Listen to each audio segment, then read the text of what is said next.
What's up, everybody? Today I'd like to go through the A-flat blues scale in the extended altissimo range blues scale on the tenor saxophone. So hopefully you've gone through some of my other lessons, and now we're at A-flat. We just did E-flat. So before we go into this scale, I'd like to think about some fingerings that I haven't shown you yet, and then I'll show you, and then I'll play the scale for you up to the first A-flat altissimo, and then I'll go through some more fingerings, tell you what they are, and then I'll play it for you in the end. So the first one that we're going to get into that I talked about a little bit, I think it was during our G scale, is the F sharp.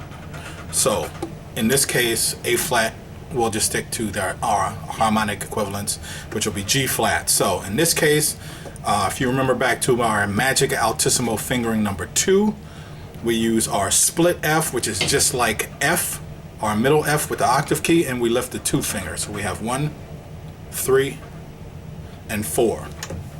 So for F sharp slash G flat, I add a couple of keys to that to bring the pitch up and to give it a bigger sound, which is low C and low B flat. So that's that. A flat. I talked about A flat and some of the other ones, B flat, and then F, I think I did. So for A flat, I normally went through our 2, 3, and 6. Adding the 6 key brings the pitch and tune a little better. So the other one that I barely talked about was 1, 2, 3, just like G, and adding the side C key.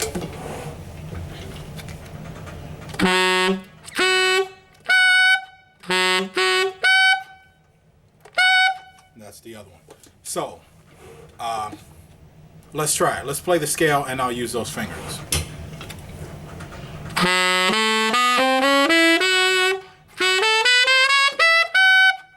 Piece of cake. So in the extended range, once we get to that A flat, I haven't gone through B yet or C flat until we get to the sharp keys, but I'm gonna touch more on it later. But for now, there's 2 ways that I normally play that B natural. The main way I play B natural is exactly like middle D. 1, 2, 3, 4, 5, and 6 with the octave key. There is nothing special about that. It's just 1, 2, 3, 4, 5, and 6 D with the octave key, middle D. I just overblow it, and bang, you get a really solid B natural. If you're getting an A, then you just need to adjust here a little bit more. So it's kind of similar to A. I'll go into that later. Your A natural, which is basically that D with the first finger up. But for now, that's one of the main fingerings that I use for B natural. And there's 2 other ones that I use. One is just the E flat key. Just like if you remember when we did our B flat, you can play B flat with just the palm D. So for B natural, you can do that with just the E flat key, not the E flat fingering, but just the E flat key. Now I do that sometimes, and in this case, I'll do it just because it's a lot more convenient and you can dial in the pitch here. But normally when I'm playing that, I have the C natural and the E flat key pressed down in order to play that B natural. So from there, I go to C sharp, or D flat in this case, that I play, as you know from some of the other lessons, with just the B natural key. Now here's where it gets real fun.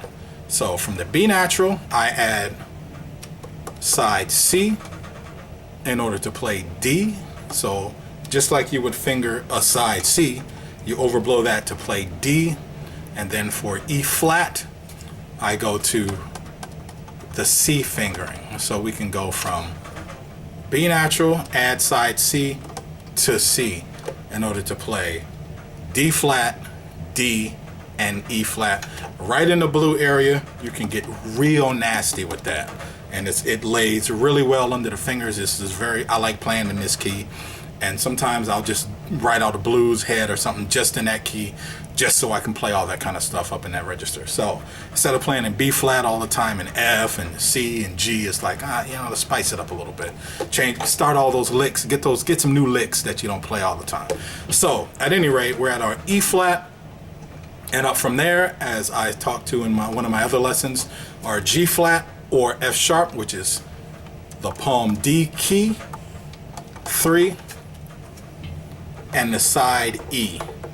And then from there, bang, we go to A flat, which I play with just the 3 key. So I'm gonna go into it. I probably should have done it before, Gail, but I want to talk to you about another E flat fingering. If I'm on a D, which I'm playing with the front key, and I go to an E flat, then I would just add the high F sharp key. And we'll go through that a little bit more when we get to our A or whatever, but I just wanted to bring up that E flat. So that brings us up to our A flat. And then from there, my range is up to a D, and I'll show you a tricky way around that. But first, I'll play the scale for you since I've already just told you the fingering. So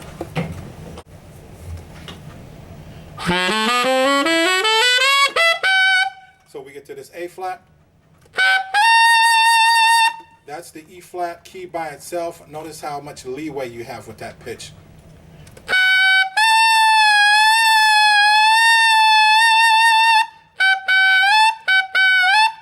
So I usually add the C key, but in this case, since it's going to be a lot faster to not do that, I just have the E flat key and dial in the pitch with your with the airspeed and your embouchure.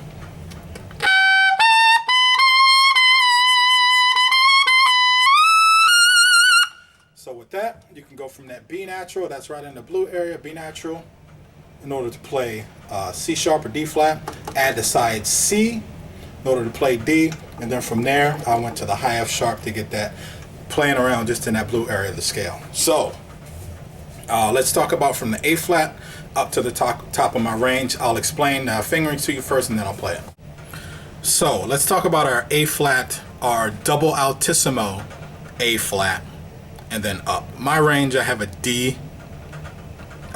That's above that, and that's pretty much the top. I talked about an E flat. I'm not even gonna fool around with it right now though. But so we get to this A flat, which is the 3, and then for B natural, I play the same fingering that I played before. I just overblow it, and you get the B natural that's an octave above it. In this case, I definitely keep the C key down in conjunction with the E flat key.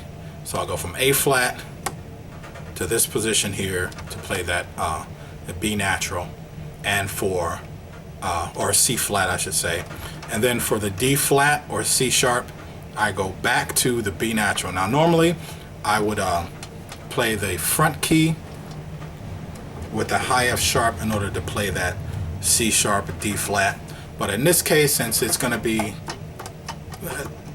in this case, I just don't do that. I go from the B natural key in conjunction with the side C key in order to play the D flat that's up on top. So we go from our A flat, C natural, and E flat key to play C flat, B natural, and then B natural and side C key to play our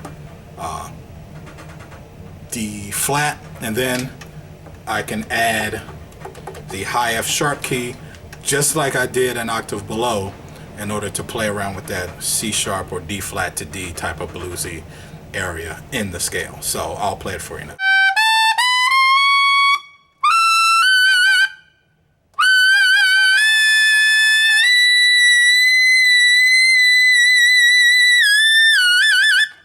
I mean, that's real big boy stuff right there, I'm telling you. So you get an idea of what that's about. So that's a lot of fun. So have fun with that. So that's pretty much it. And before I forget, actually, there's one other thing I wanted to show you. It doesn't really affect the pitch as much, but as far as fingering comfortability, when you're on your 1, 2, 3 and side C, in order to play your A flat, you can leave the 3 key down while you're going to the E flat, as opposed to having, like, making the switch from the C and then adding the E flat. The pitch is there. It affects the pitch a little bit, not as much as having the C key down, but there's still a noticeable difference as opposed to just playing the E flat key by itself. When you play the E flat key by itself, you really got to have it dialed in. So next time we're going to go through our D flat, which I'm going to start calling C sharp now, and we're going to have some fun and some sharp keys. And in general, when you're playing bluesy stuff, if you notice in relationship to the major scale, the blues scales, everything is pretty much lowered. So if you already have something that's sharped and you lower it to natural, then that's great. But when it's flat and then you got to lower it again, you wind up with weird inharmonics or whatever. But that's just something to kind of keep in mind. So next time we're going to go through C sharp. Stay tuned. Thanks a lot. See ya. So here's an extra tidbit with this scale. It's a somewhat easier way to play it. Sometimes I do it, sometimes I don't. When I do it, I know that the intonation can be a little squirrely when I get to the G flat / F sharp. If you remember before, I talked about the F sharp just as the split F fingering.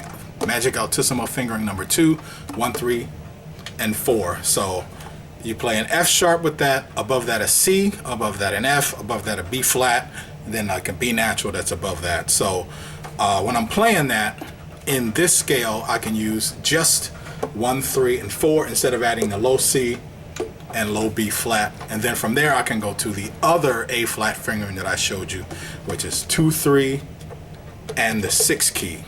And then from there I can go to the other B natural fingering that I showed you, which is just like D. So when I'm just picking that note off, depending on how I'm going to approach the note above it or below it, chances are 90% of the time I'm playing it just like D natural, overblow it to play B natural. If you're a clarinet player, then you can do that same trick and play a B natural. That comes in really handy when you have to do a B natural to C sharp trill. You can just trill the D to E key, and I'm giving you clarinet lessons because I'm a doubler, but at any rate, I'll play that scale, the A flat blues scale, using those alternate fingerings right now. Once we get to this E flat, then we go to our split F. That's a 2, 3 with the 6 key. From there, I go to B natural, which is just like 1, 2, 3, 4, 5, and 6.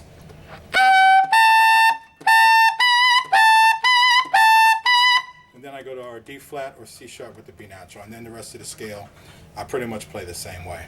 So there you go. That's another way that I can approach it if I want to get that multiphonic with the A flat like I did before with our F scale or something like that. So there you go.